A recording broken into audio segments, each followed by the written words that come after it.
I'm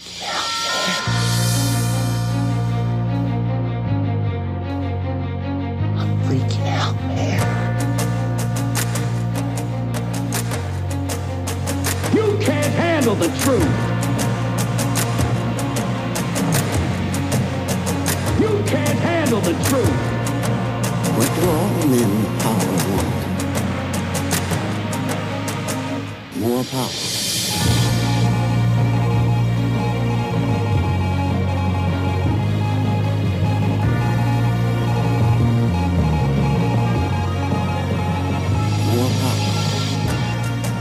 And now, broadcasting live from deep within the borders of occupied liberal territory known as California, Luca Zanna with Love, Guns, and Freedom.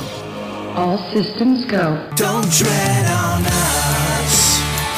We're not afraid. Hello, everybody, and this is Luca Zanna. You're listening to Love, Guns, and Freedom live on 1340 AM K-Talks and also on GMN Network. Guerrilla Media Network. Okay, guys, today is another Sunday, another show. I'm here with Mike Haywood. Hi, Mike, how are you? How you doing? Happy Father's Day to everybody. Happy Father's Day. And, guys, just to let you know, today is a very important show for many reasons. First of all, a lot of things are happening in our country right now on several levels, okay? And we will talk about today, we have two guests. First hour, we have Frank Jorge. He's a former legal immigrant from Cuba. Now he lives in Wyoming, is also an activist, and also has a radio show on the internet. It's a great guy, he's a friend. I know him since I was years ago when I was in California. Spent times together at different protests, and we will talk about, of course, the first hour about illegal immigration, exactly what's happening right now with Texas and with all the crisis of this, I say, invasion, because this is not exactly about any more illegal immigration. This is about a very well-planned invasion. And, of course, we may agree or disagree. We will go there. But first, let's bring the facts out so we can see what solutions do we have, if we have any solutions at political level. Hopefully we do. Second hour, instead, we will talk about Second Amendment and also training, gun training. We have an important guest. I like him very much. There is a new school, a new institute, a firearm institute.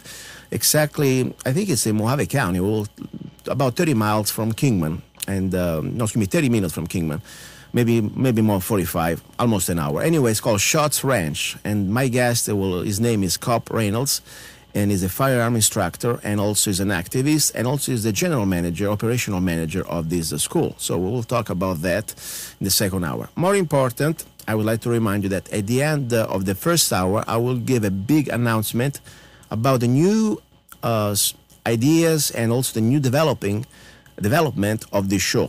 Mike, we will talk at the end of this hour about what's exactly is happening to the show and some exciting news, and I think you're going to like it. So please don't go away. And let's start straight with our first guest. Let's see, first of all, he's still there. Okay, there we go. Hello, Frank. Hey, good afternoon, Luca. Good afternoon from Wyoming to yourself and to Mike. Good afternoon. Very good, Frank. Thank you very much for coming. We're really happy to see you today, or to talk to you today.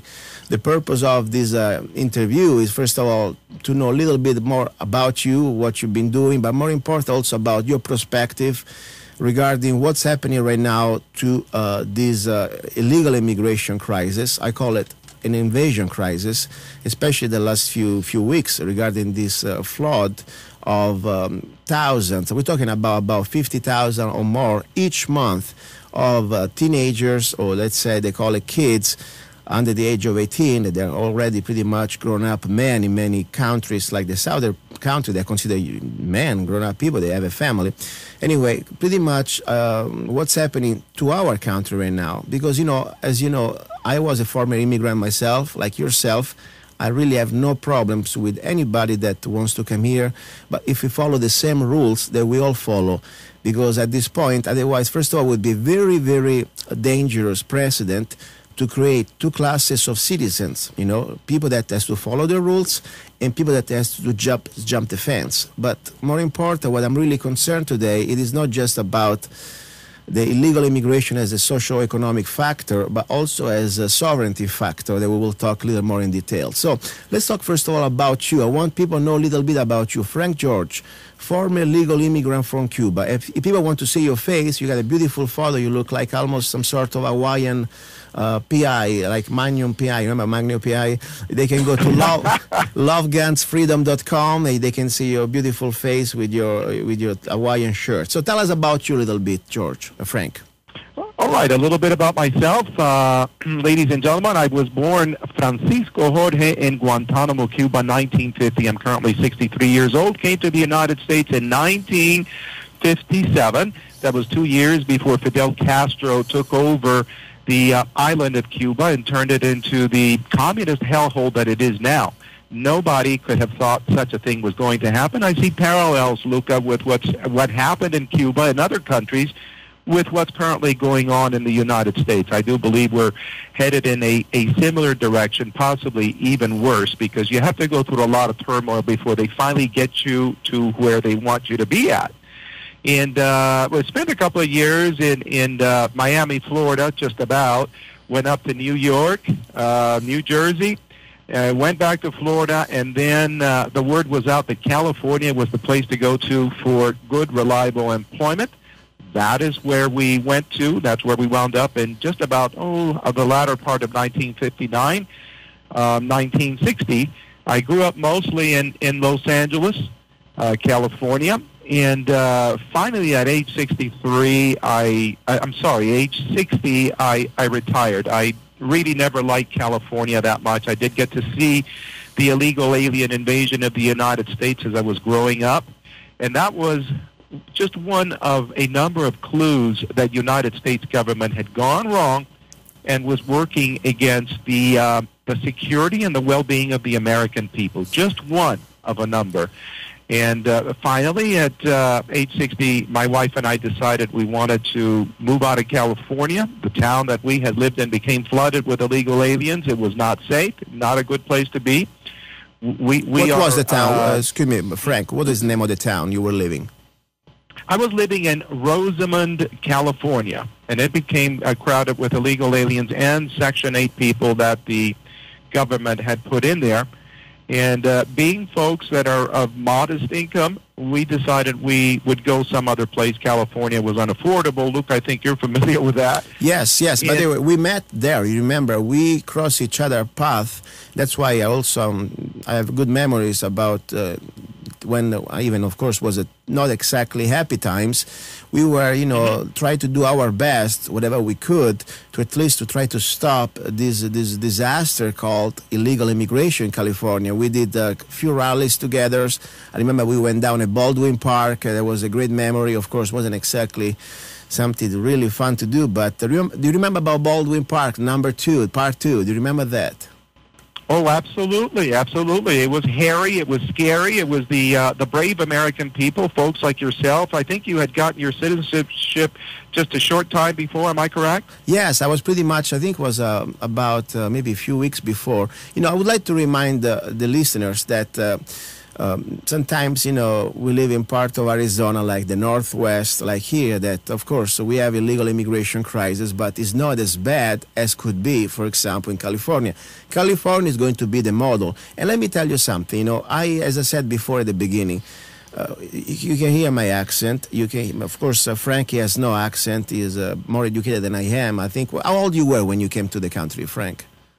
I was just a few weeks short of my 7th birthday, and I would say that you're better educated and a much quicker thinker and an intellectual than myself, because I've heard you speak of many things, and I've said, man, this guy, he's got a brain. And now learning the language and getting the right intonations and everything when you're younger, that's a lot easier. When we're older, it's almost impossible to happen. I got to say that, having seen my own parents try and learn English and such, but you're doing great. I thank you. I appreciate it. But the point I was trying to make, even Frank, of course, he sounds like, more of a native than I am, but we are both immigrants, okay? So the perspective we're talking today, the last thing I would like to hear from some idiots out there, we are some sort of a nativist, like, for example, they dedicated a nice page and being sarcastic on the Southern Poverty Law website, and they put me under the nativist and trying to paint me like I am against immigration. That's far from truth, because I am the example of exactly what immigrants. But let's not confuse the word immigrants with illegal aliens invasion. because there are two different things. First of all, I believe there is a conspiracy that is not really a conspiracy, but is a fact, Frank. And tell me what you think. That the U.S. government, not just today with Obama, but the last at least 20 or 30 years, since the beginning, we used to have the idea of to have a melting pot. That means people from all over the world had a chance. It is not a right. It is not a birthright. It's an opportunity. It's a privilege to come here, following a due process, and applying to the process to become a citizen. And the idea was to have a little bit of everybody, from Europe, from south of the border, from north of the border. I mean, it's called the melting pot.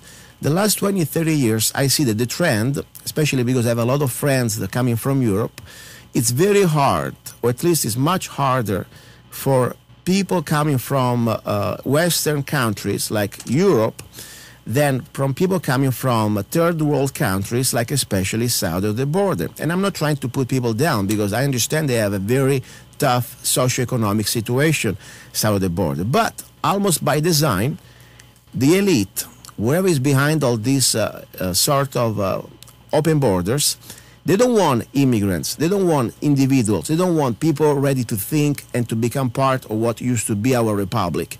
They want some sort of a new class of subhuman slaves. Because when you have a person coming from south of the border that used to pretty much live like a slave, you know, look at, for example, in Mexico, there are 5 or 6 families that control everything. There is a corrupted government that enforce pretty much whatever they want to do. And there is all these poor people that to work for a living, try to survive for $5, $10 a day, maybe, if they make it. They come here and they see that, wow, they can have free access to welfare, free homes, free school, free education, free healthcare. I mean, things that not even Americans, middle class, can have. So what do? Become a part, almost a political pawns for a party. In this case, we know the Democrat Party really wants them, because at that point, we've been brainwashed the last at least 30, 40 years from several presidents, not just by Obama or the other Bush, that we are a democracy.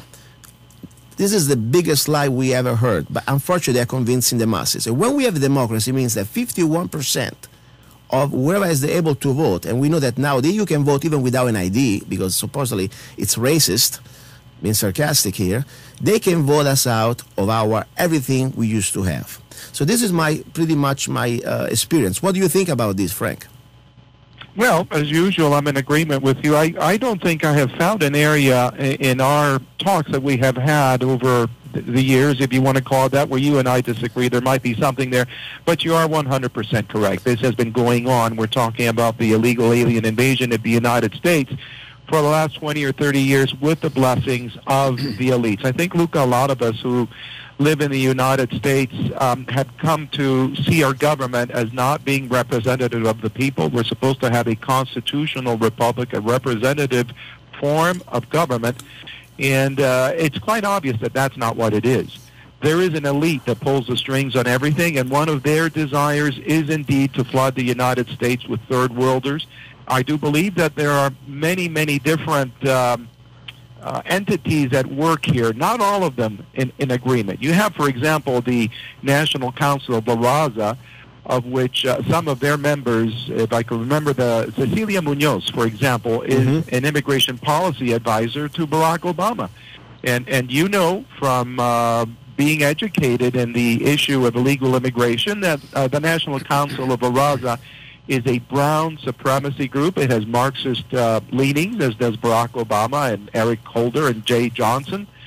And I can only look at our current situation where you have this, what I tend to call a manufactured humanitarian crisis, because the president calls it a humanitarian crisis, as something that took place in the back room there in the White House between himself, Eric Holder, and Cecilia Munoz, and Jay Johnson, to probably have an understanding with the government of Mexico so they would allow the Central Americans to come through, because normally they're not allowed to do that at all. Yes, so, and let's talk a little bit about... Something is happening. Yes, and you're right. Let's talk about a couple of things. First of all, this seed of creating this sort of separation, because they want to pretty much balkanize America. America, even now, with all the economic... It's done. Exactly. That is the last step, because I think, they already destroy us economically by design. They destroy us morally. I mean, let's not forget, when you do illegal and unconstitutional wars in our name, try to use our name, and look now the results, 13, 14 years later, trillions of dollars that we've been wasted, stolen from us by the military-industrial complex. And we know there was no reason, and we are back to square one, if not worst. So this is already done. Now the last thing they need to pretty much dissolve the fiber of what pretty much keeps still together this generation of Americans, even, of course, is getting smaller and smaller. They need to, like you get a good bottle of wine, okay? And it's too strong, it's too pure. What you do, you start to pour water. You pour water. At the end of the day, you have cheap, dirty wine. And that's the thing they're going to try to do to us. That's why I'm so concerned. I would like to talk, first of all, about two things. Exactly what's happening right now, the latest crisis that you were talking, this sort of a new humanitarian crisis that on top, is being planned, because just 1 year ago or so, King Obama, I refused to call him president, and I tried to keep this language FCC approved, and that's what I'm going to do. No, seriously, King Obama, by executive order, and I don't care if he's a Democrat or Republican, because I used to bash Bush like you did. We are not here about partisanship, we are about truth. So, yes. King Obama, by executive order, completely disregarding Congress, that's supposed to be the place where laws are created, he woke up in the morning and he made this sort of Dream Act legal. That means where Congress could not give a citizenship or a path to citizenship and some sort of amnesty to the children of illegal aliens. Don't get me wrong, the children have no fault, but at the same time, they still have to process, because I have family member that couldn't come here, and my little niece, she couldn't be here because they need to follow the same process. So I don't care if you're 16, 20, or 3 years old. We still have to follow the same rules. So anyway, Obama gave this amnesty to the DREAM Act, and now, because of that, we know very well that in Guatemala, El Salvador, and different countries from the area, they've been advertising on newspapers to come to America. You're not going to be rejected. You're not going to be sent back. But also, we're going to give you education, housing, and everything you need. This is now a scary thing, because let me remind to the people that they think we are kind of evil now because, you don't have compassion. Let me tell you something. I have a lot of compassion. I have compassion for American kids that now they're starving. They have no education. They're going to school system that they realize that the school is already failing them. They're not going to have a future. Now you need to look also at the new diseases that we are bringing in with no screening. When I came in America, and I know you do the same process, your family, I had to go through healthcare screening, blood test, to be sure I didn't bring any disease, drug test. So now we have all these people completely uncontrolled, let loose in our society. The first thing is going to be the schools, going to be on the streets. We're going to go back to have diseases that we never had before, number one. Number two, there are 7 billion human beings out there. Probably we got at least maybe, let's say, a couple billions, if not more, of children. When enough is going to be enough? I would like to ask to any type of person that believes that we need to pretty much kill ourselves and cut our veins to let them come as many as they wish. When enough is going to be enough? Who's going to pay for all this? Go ahead, Mike. Also, the Border Patrol are saying that they're recognizing, they're not all kids, they're recognizing gang tattoos on some of these guys coming in. So they're mixing them in with the kids and just telling us they're kids. This kind of reminds me of back when Cuba, when all the criminals were coming in. Remember Scarface coming in?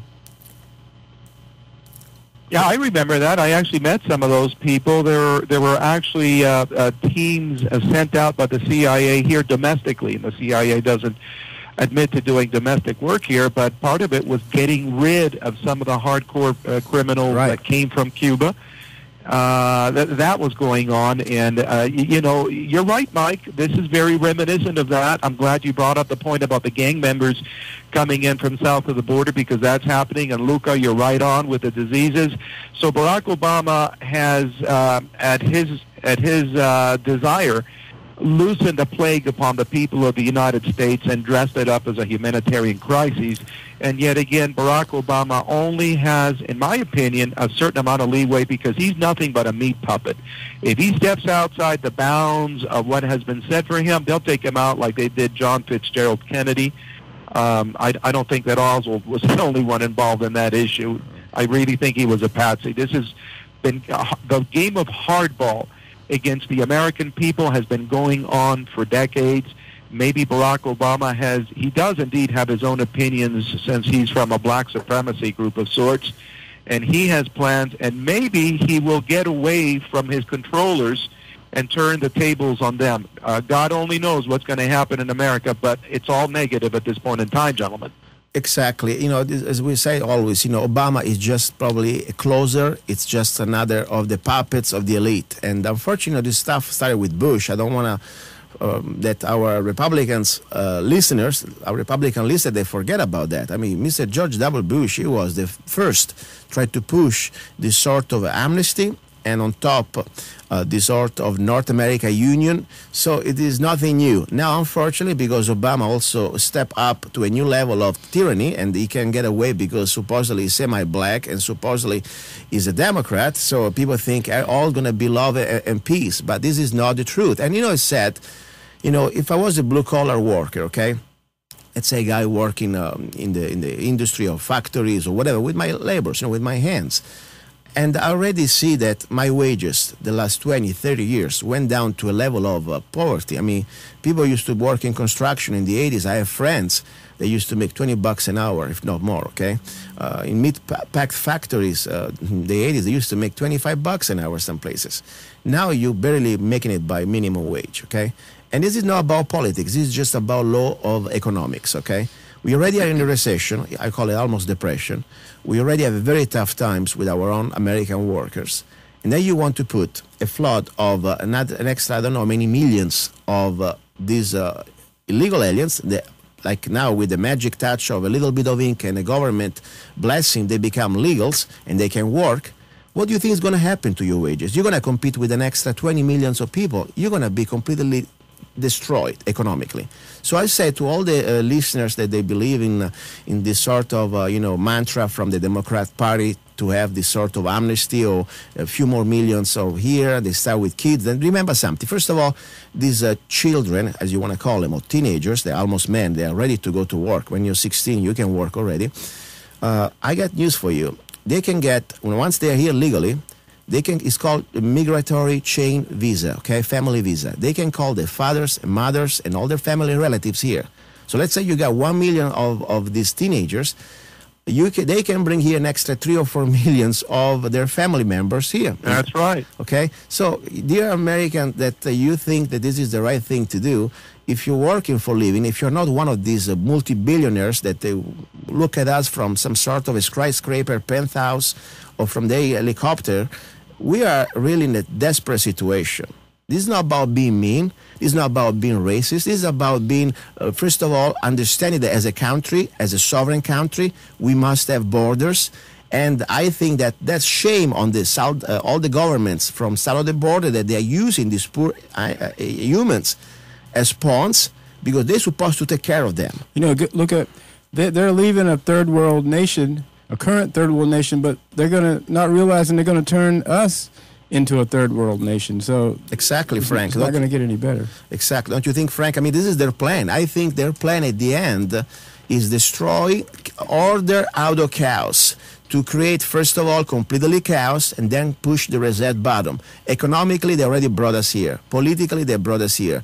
Militarily, they brought us here. Now they need to do the final thing. They need to put 20, 30 millions of new voters, former illegal aliens. And by the way, I'm very scared about, beside the economic part and the social economic, and also the, talking about the diseases. And what I'm really scared, before even we go into the voting process, did you hear, Frank, that who is going to train and educate, I say brainwash, these teenagers? Did you hear on the news? Yeah, FEMA. FEMA. Now, FEMA's involved. FEMA is involved. Now, think about that. Remember when Obama said that he needs this sort of a new civilian army, okay? That it's going to be more powerful than our military. The average this teenager, they're pretty much 15, 16, 17. I mean, it's almost ready to take a job, okay? What happens normally in Cuba, Frank, when you are a young man, I mean, a kid, when the state is going to pretty much start to take control of you? What is the typical age? Oh, that's from day one. That is from day one, and from the moment that they hit the public schools. One of the very important things to the Communist Party that they do is they have somebody show up with candy, and they'll say, pray to God that he will give you candy. And, of course, none is given. And then they'll say, now ask Fidel to give you candy. Mm-hmm. And then, of course, they'll give them all the candy and everything. And that's an impression that's made on young, impressionable minds. So all of this begins from a very early age, and it is happening here. It has happened in different ways.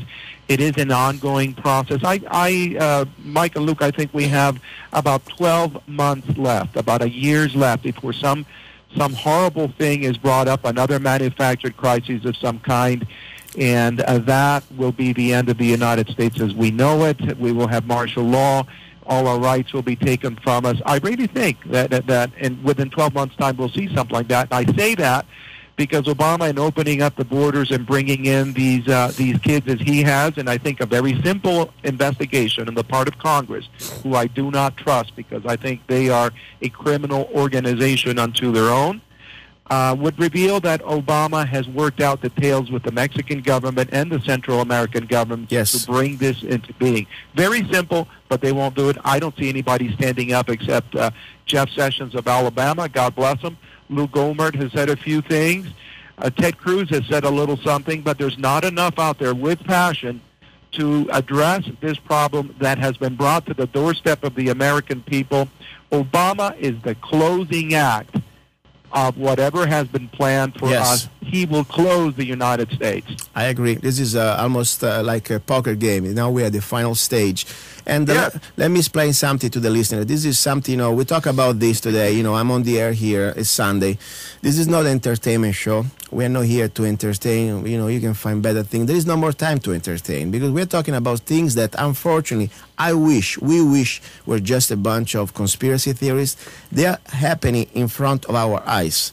And you can turn the TV off, you can turn the radio off, you can ignore the pretty much reality. But let me tell you something. Unfortunately, sooner or later, you will not be able to ignore the consequences of reality.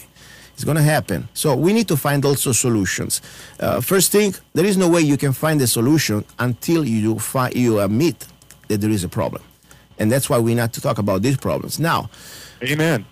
We're here. We know that there is a problem. My question is, what can we do in our own little lives? I mean, we are regular people. We don't have some sort of a special bank account in the Bahamas or some special, bunker underground that we can just look at this like a movie. What can we do to try, first of all, to avoid all this, to try to stop it? Because, I believe that at state level, we're supposed to have still some powers. For example, I was talking to, try to send messages to Senator Kelly Ward, our senator here, because the governor so far, the Arizona governor, beside writing letters, pretty much is a waste of paper at this point, and ink, there is not really any type of real stand. I mean, we are letting, think about every month, at least, this is what we know, there are more than 50,000 illegal aliens from different ages, call them teenagers, doesn't matter, being dropped in Phoenix. Yes, they go through the first FEMA facilities, areas, but then they're going to be released because what happens, the DHS, they're going to give them a piece of paper, say, come back in 2 months or 3 months or 1 week, whatever, to go in front of an immigration judge. And then supposedly the judge is going to let you listen to hear your case, and then you're going to have a chance to maybe get asylum or whatever, okay? But before we go to the judge, think about, you're going to have, let's say, just in a single month, more than 50,000 hungry, not screened, human beings, desperate, because you're desperate. I mean, I tell you, if I was in the middle of that, I would be desperate. With no money, what do you think is going to happen to the crime? What do you think is going to happen to things? So this is, I believe that they're going to push us to some sort of a civil war just to use some sort of this fifth arms, like this fifth how you said, there was a fifth, I forgot the name. A fifth column? Fifth column, correct. Fifth column, okay? Because this is going to create chaos and pandemonium. This is what's going to happen. So my first thing I would like to say, we got to call our governor, because as much as she's useless, I know Brewer, she's a useless governor. She's as useless as a dried up cow, I swear to God. Exactly. She is. Yes, and she's a phony actress. We know that story because she was a only before the election. And on many issues, unfortunately, she's pretty much with Obama. If some Republican has a problem, please don't be mad at the messenger. Just look at the voting records. Thanks to Brewer right now, for example, we have pretty much one of the worst things that our budget and our sovereignty is going to be paying for it. It is called a Medicaid exchange. That means also translated Obamacare. She sold us out to Obamacare just because of that. And there are many other things, by the way. But regardless, now, on this issue, if we still really have a state, if we really still have a 10th Amendment and some sovereignty left, we need to start to show it. So I say, I know maybe a waste of a phone call, but we have to do it. Everybody, I think, really should call Governor Brewer right now, tomorrow, Monday, whenever you can, and let them know that we have still resources to stop this, at least to make a stand, not just on paper, but also at our borders. We have borders we can enforce.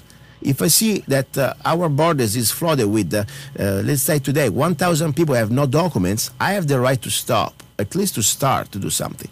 So I would like to say, please, people do that. What's happening right now in Wyoming? Tell us about your illegal immigration problem, please. Well, Luca, my wife and I checked out Wyoming a few years before we moved here. We found it to be like America was maybe in the 1950s or so. It's very beautiful. It's a rural state. Don't expect any high-rise buildings or anything. Mm-hmm. But now the problem of illegal immigration, of course, is here. I knew that from the beginning. And I have taken the time to speak with some of those who are here illegally, and they come back and forth from here and go to Mexico and everything. If they are stopped on the highways, usually they're flashing cash already. Wow. You can pay for your traffic ticket, and the state troopers, they're excellent on our highway. They're very polite. They take care of issues. And I've taken the time to speak with them about people who have no documents, who are obvious illegal aliens, and they told me there's nothing they can do about it. That if an infraction is committed, they will usually already have the money. They already know. So they pay on the spot, and they're gone. Other than that, there is nothing they can do. They have to let them go. And, of course, this is because of our criminal federal government that has brought this situation into being, where the American people are not protected at all. And then we have a weenie for a governor. That would be Matt Mead. He's a former federal prosecutor, and he's an Obama guy who is a Republican in name only. He is a total waste of skin and bones to the people of Wyoming. Wyoming state government is a mess. I've spoken with the legislators, and they tell me that Washington money has destroyed our state government here. Sorry to hear that. You know, I remember reading Wyoming was some sort of almost a project. They were trying to do like a free state, try to create a small government and like-minded people to try to create some sort of a freedom movement there. I'm sorry to hear that we are also there. But this is not an accident, of course. Before I forget, I would like to remind to all the listeners that especially they live in Arizona, and if you listen to this show in other states, find the phone number of your governor office. This is for Mrs. Governor Jen Brewer. Just to let you know, if you go to her website, my God, she has a photo that she looks like her daughter. I mean, kind of photoshopped here. I mean, it kind of looks, she looks almost cute on this photo. She's, wow, very misrepresentative. Anyway, let's start with the number. Please, pen and paper. Phone number of Arizona Governor Jen Brewer. To call her tomorrow whenever you can, to tell her that we are watching and she has the power as our governor of a sovereign state of Arizona to stop this invasion of our borders. We have 50,000 or more illegal aliens coming down from Texas here, okay? And these people, they're going to be released in Phoenix or in Tucson or wherever, waiting for some sort of a day in front of a judge. Where do you think these people, they're going to be living? They have no food, no money. And first of all, even if they have food offered by the state, we are paying for it. We have veterans right now that they are starving. They have no even the right to go to a doctor in a reasonable time, that they are dying. And we cannot even fund them and give them what they're supposed to have. We are kids, American kids, they go to bed without food. We cannot solve the problems of all the world. And as a former immigrant, I say, if you want to come here, you got to follow the same rules. Not somebody supposed to have a special privilege. So, pen and paper. 602-542-4710. 602-542-4710. Jen Brewer, a caller, says she got to move her butt and do something more than just writing letters to Obama or pointing the finger at him at the airport. We know she's an actress, but she still got to do something because this is going to be the last chance we have. Well, she was basically appointed by Napolitano, right? Well, technically, when Napolitano left, I don't think she was appointed. When Napolitano left, was a Secretary of State, and she was the next in. She was the next in line. But also, she got the election going. The point is, this is where we are now. Another thing with you, Frank, I would like to say one thing. What do you see right now? You just said we have pretty much, in your opinion, about 12 or maybe less, 1 year, something like that. Do you remember when these 50,000, when there was a photo on Times Magazine, like about a few years ago, that these young kids used to be Boy Scouts, okay? And there is a big photo. They were trained with plastic guns in front of a bus, working now, trained by Homeland Security. Did you ever watch that photo? Yes, I did. I saw that. Okay. Think about that. They were our Boy Scouts, American kids, okay? That's still being brainwashed by this sort of federal entity called Homeland Security. Now think when you have few millions or even few hundred thousands of these kids coming from countries like we know, south of the border, then now they're going to be re-educated or educated by FEMA. They're going to be fed, like you said, in Cuba, every time the government give you a candy or give you a sandwich, thanks Fidel. And the same thing we had in Italy with Mussolini. I remember my grandmother, she used to go in school and, who gives you the pasta? Mussolini. Who gives you the light? Mussolini. So it's going to be pretty much a brainwash bunch of clones, okay? Think about in the next 2 or 3 years, these kids, they're going to be able to find a job or to apply for a job, and they're going to find the first job where? Maybe with FEMA. And all this agenda that they have, and all this indoctrination that they have, that we are the enemies. People like freedom, people that will like the Constitution, people who like Second Amendment, property rights, and we're against socialism. We are the enemies. And that's my opinion. I fear this more than every other aspect because I see this as a new recruit for the globalists to start to enforce tyranny that our soldiers or our National Guard would never do. What do you think about this?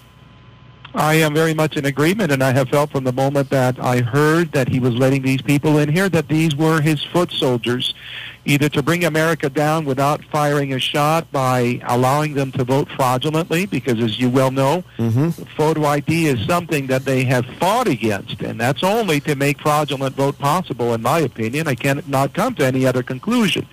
And yes, they could create for them spots within FEMA or the Department of Homeland Security. A lot of people feel, as I do, that the Department of Homeland Security is here to keep a watch on us, on the American citizens. That's no other purpose would they have. Exactly. And that's why I'm looking at this in a 12-month span, that I believe that people should have a proper armament to take care of themselves in case of a societal collapse, which I think is coming anyways. You have a $17 trillion debt, which is probably way more than that. Yeah, and 100 millions of and also 100 millions of unfunded liability that they don't want to bring it up. $100 trillion of unfunded liability, Social Security, yes. Medicare, you name it. This organized crime ring that we call Congress has destroyed the American dream. They just haven't gotten anywhere yet, but Obama may very well be the closing act. Maybe that's why they chose him, some weird guy who's a radical and all that, and he can take the heat for bringing America down, and what reemerges will be a solution that is not a solution. Exactly. Frank, I know that you have a radio show also on the internet, and I know you're very active, try to spread your information everywhere you can. Please give it, first of all, your website, the name of the show, and how people can reach you. Sure. The website and the show is frankandfriendsinternetradioshow.com. I know that's a long one, frankandfriendsinternetradioshow.com. We broadcast on Thursdays. And Luca has been one of our honored guests, always intelligent and always with a rational opinion on what's going on. Thank you. Thank you for the opportunity, by the way. I appreciate to be on your show. So listen, I appreciate to be here. And, as I said, today was very important because this warning, this message come from two human beings, Luca and Frank. As you can hear from my accent, Frank has better accent, but we weren't born here. And we love this country. And we try to warn you, Americans, please, if you can have the energy to go to a bar tonight, or if you have the energy to go to watch a movie, or to go to the theater, or just to go to whatever entertainment time, that's fine. But your country, our country, is under attack. And if we lose this battle, our next generation, ourselves, we don't even need to go. There's going to be no way back. When you have 50, 60 millions of new cadre of citizens, they have no allegiance to our republic, to our principle of freedom, and they're going to become here with, unfortunately, some sort of a hate planning to them like a seed from the globalists. It's going to be hell. So thank you, Frank. Listen, I hope people can reach you and call you and maybe just send you some questions. And stay tuned, and I'll talk to you later, okay? Thank you, sir. May God bless America. Bye-bye. Thank you, sir. Thank you. What do you think, Mike? Let me ask you something, Luca. I have a friend, you know him too, that says this is nothing about opening the borders. The borders aren't opening. It's all about the Statue of Liberty. Bring me your tired, your poor, your homeless. Let me give you the answer. Okay. Wherever you are, I think I know who you are, and you're also a friend of mine beside politics. Can I ask you something? We have 7 billion of human beings out there, okay? Should be a process, because this is, by the way, it's America. It's a beautiful country, it's a huge country, but it's not like you cannot have unlimited resources. Right. We already have right now in this situation to take care of our American people, American workers, American kids. We already are in a very tough time. When enough is going to be enough? On 7 billion people, if there is no a process, like I didn't come here because I jumped a fence or somebody parachuted me from the airplane. I came here from an embassy. I applied for a visa. I came here, I got screened. I applied for all the things. I had to show myself that I was able to bring myself in this country without interfering in other people's rights. I wasn't trying to steal your jobs. But more important, I came here waiting for my time. Yeah. And it's been hard, I understand. It's been long. But that's the time. That's the way to do it. Because otherwise, you can say, okay, everybody open the fence. We got 7 billion people. Come. And when is going to be enough? I mean, this is not like a God that can say, okay, now I'm going to get 7 fish, and I'm going to make a multiplication of fish. I'm going to get water, and it's going to become wine. We are human beings. We have rules of economics, and somebody got to pay for all this. So I'm sorry, my friend. It's a very utopistic what you're saying. And yes, by the way, the people that Statue of Liberty, remember, they didn't cross the fence, but they stopped at the island. And they were Ellis Island. Ellis Island, they used to be screened. Sometimes they have to go sent back, because if you were not healthy, I heard story from Italian-American people that I met. They came here 50, 60 years ago, and they were sent back just because they were coughing. So this is not right. This is, by the way, very racist. Yeah. Anybody that tried to pretty much slap on our face, like myself, I had to go through all this, and all this very discriminatory. I had to go through all this process, and somebody else in front of me all has to do jump the fence and wave some sort of a card. This is crap. This is very bad. I feel very insulted by everybody that's trying to push this amnesty on all the millions of former legal immigrants that we came here, we follow the law. This is the last insult I want to hear, with all the respect.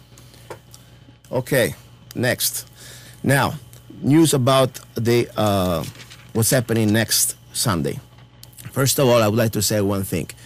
I'm really thankful to K-Talks, because this radio and the owner, Mr. Hayes, regardless sometimes we have our differences, but it's always been very, I don't know, the First Amendment on this radio is one of the most beautiful things I ever had the opportunity to, because I don't think I could do what I'll do here, talking about what I talk here in any other station. But more important, the opportunity to start me up, because I wasn't and I am not a radio guy. I'm trying to learn. But more important, I'm not even want to learn. I want just to spread the message here. This is for me some sort of a form of active duty, like of civil duty, excuse me. So we have a great news. Starting from next Sunday, I will start this show, producing the show directly in my own facility, in my studio. So I will not come to the radio. But I will deliver the show to the radio digitally. And mostly it's going to try to reach more audience, try to reach also through the internet, because I'm already on GMN network and I see thousands of listeners every week. It's amazing what you can do on the internet these days. So I'm trying to change a little bit the format, try to also be more cost effective on my time. Instead of driving 2 hours every time back and forth from Golden Valley, I will produce the show. And Mike, of course, you're welcome. I want you there if you can. Would be sure. I'd like to have you there. So we can deliver the show pre-packed on K-Talks. And also I'm trying to reach news stations. My job is also try to get this message as far as possible. So that's pretty much the exciting news. I think it's exciting. And of course, I wish, first of all, you can send me messages through Facebook, or you can send me email at through the website, lovegunsfreedom.com, lovegunsfreedom.com. So if you have any type of input for the show or questions you want me to read for the show, send it to me, and we will have, of course, great interviews. But more important, we're going to have the opportunity to also reach more people and trying to create, to be more cost effective also on the radio. I think it's going to be much better because we can produce the show outside the facility and send it out, and we can save the time to do other things. So internet is the wave of the future, I think, as far as radio goes. And we're still on the air, by the way. K-Talks is going to still play the show at the same time. So far, we have 11 a.m. Pacific Standard Time for 2 hours. The only thing that if you also go to my website, lovegunsfreedom.com, I will add an extra hour. Third hour is going to be for right now, probably just for the internet. It's going to be about, first hour, we're going to talk about rights. Like we said, things like happening, like we were talking now, illegal immigration, sovereignty, whatever. Second hour is going to be about guns, more training, more tactical solution, because as we said, like we have now the second hour, our guest, we try to find also how we can prepare ourselves. This is going to be sometimes out of our control. I mean, all the civil unrest, we are just humans. We cannot stop things, but we can try to preserve our family from harm, try to take care of our solution. So second hour is going to be about more guns, technical training, and things that we can learn to help each other. And the third hour, because we need to live also, we don't want to go crazy, we need to have a little bit of a break. We'll talk about love, food, and things that can be a little more entertainment. For example, also things that could be useful. For example, we're going to have a show just about food, how to prepare emergency food. I am producing a show just about how to cook with a solar oven. I mean, things that can be fun, but also very helpful, especially related to the things, unfortunately, we're living. So please go to the website, lovegunsfreedom.com. There is a newsletter. You can click there. Give me the email there if you can, if you want. And I can send you all the updates also for the extra hour for free about these new topics I'm launching. It's going to be love, food, little bit of things. By the way, also I would like to create a dating site online on the air that we can meet each other, like-minded people. So let's say if you are, a woman or a man that would like to meet somebody that understands what's going on. You don't want to just go back to Starbucks, somebody that is a zombie, and say, okay, next. No, you want to go there and have a conversation with somebody that we at least understand the basics. We don't need to know everything, but we want to learn from each other. Because you cannot just have a relationship with somebody like is a zombie. Like it's no more the 50s, okay? Once you know what you know, it's impossible. You can't unlearn it. No, and on top you can go back to say, okay, my girlfriend, she doesn't really care about anything. She just wants to go buy, I don't know, lipstick. Yeah. You go crazy. This is not the way. So we got to find each other. So I thought it would be fun to create in the third hour of the internet show. Maybe we're going to also have a chance to put it on the air. That would be great.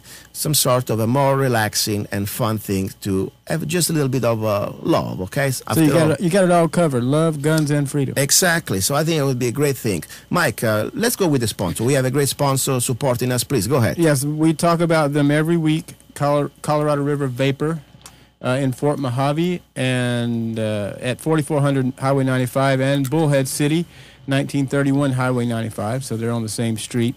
Easy to find. If you're trying to quit smoking cigarettes, which I think everyone should do, it's a health hazard. Go see Tom and Karen at Colorado River Vapor. They've got hundreds of different flavors of juice. They got a juice bar. They'll educate you on the whole system. So go see Tom, go see Karen, and they'll help you out. Exactly. By the way, I remind you, this is not NPR. NPR that takes, I don't know, many billions of dollars of your tax dollar, extorting it from you without your consent, you like it or not. On top, they get sponsorship from foundation and private corporation. That's very unfair, in my opinion. That's what I call fascism. It's the union between the state and the government, okay? Because pretty much they're using tax dollar to fund their operations without your consent, and then they get also sponsored. No, we are free enterprise here, okay? We come here because people like the Colorado Vapor and our friend sponsor, they support us, and we don't coercion. They come here, they support us because they believe in what we're trying to do. And at the same time, I ask you, seriously, please give them a call. At least if you drive by, stop by, look at their place. You may not maybe need their product today, but at least if you believe that what we're trying to do here, it's important. They're beautiful stores, too. Yeah, by the way, I like the facility in here in Fort Mojave, because there is music area there. Yep. There is some sort of a stage. They have karaoke one night a week. Wow, top equipment. I like music. They got drums, electric drums, keyboards, guitar, bass. It's amazing. Even if you don't smoke, you can go there and jam or play music or listen to music. Right there, it's a great service, by the way, also for the community, because it's a place you can have music and it's clean, very nice environment. Okay, guys, ready for the second hour? We have a great guest coming, and he's going to be calling us in a few seconds. Is Cop Reynolds, firearm instructor. We will talk about some very important topics like training, the importance of training, and the importance of handguns and rifles, and even a little bit about what's happening right now, in his opinion, with the Bundy's ranch and the latest Las Vegas shooting. Okay, so stay there, don't go away. You're listening to Love, Guns, and Freedom with Luca Zanna and Mike Haywood on K-Talks 1340 AM and on GMN Network. Don't go away. He's a songwriter, a poet, a rifleman. I'm not afraid. And a constitutional activist. I'm not afraid. Italian by birth. I'm not afraid. American by choice. Gianluca Zanna. I'm not afraid. And his new CD, Love, Guns, and Freedom. 16 powerful songs on one CD from the heart of a patriot.